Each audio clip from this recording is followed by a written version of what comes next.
Mr. Lai, thank you so much for your company's subscription to the Integrity Charter and for adopting the optional item of IRM. Now, let's make use of the IRM toolkit to incorporate integrity risk management in your company's tendering procedures.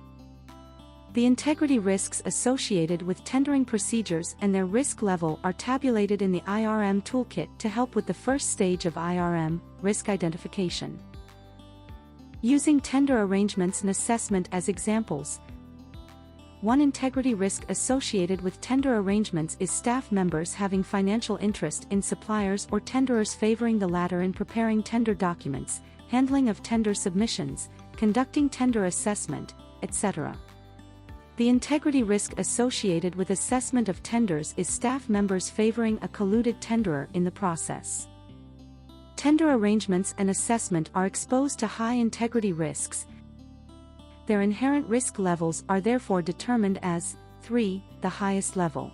Control measures must be adopted to mitigate the risks. For tender arrangements, our company requires staff members involved in tender exercises to declare conflict of interest in writing. There is also a designated authority for handling declared conflict of interest and administering mitigating measures. As for the integrity risks associated with assessment of tenders, our company's tender assessment panel would evaluate tenders according to predetermined criteria. For single tendering, the tender assessment panel would take into consideration factors such as the bidding price and record the assessment outcome.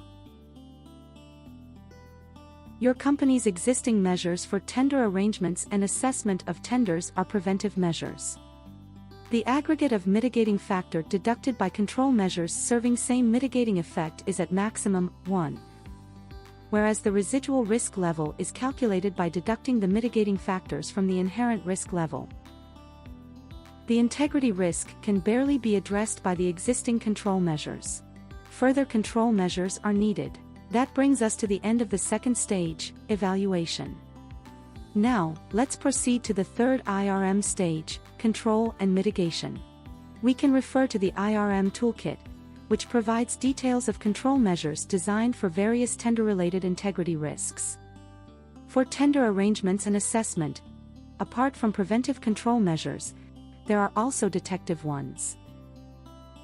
For example, subject the management of conflict of interest handling mechanism to audits to ensure compliance, as well as properly document tender assessment results for future audits. Owing to different governance structure and monitoring mechanism, the effectiveness of a control measure may vary from one company to another. Each company should therefore take into consideration its own risk appetite, resource constraints, and operational needs in deciding the most suitable control measures to achieve the desired mitigating effect. Understood. I will adopt the practicable measures from the IRM toolkit as our proposed control measures. Each proposed control measure must be handled by a designated staff member or department. For example, the detective control measure of subjecting the management of conflict of interest mechanism to audit to ensure compliance should be followed through by the internal audit department. Both of the proposed control measures are detective in nature with a mitigating factor of 1. The revised risk level is the residual risk level minus the mitigating factors. While the existing control measures are sufficient and additional control measures may not be further proposed, ongoing monitoring should be maintained. Here we have reached the fourth IRM stage, monitoring and review. Companies should subject their integrity risk analysis and control measures to periodic reviews, which should be countersigned by staff members responsible for their preparation and approval. ICAC will from time to time update the IRM toolkit based on the latest corruption seen. Please contact us for more information on integrity management.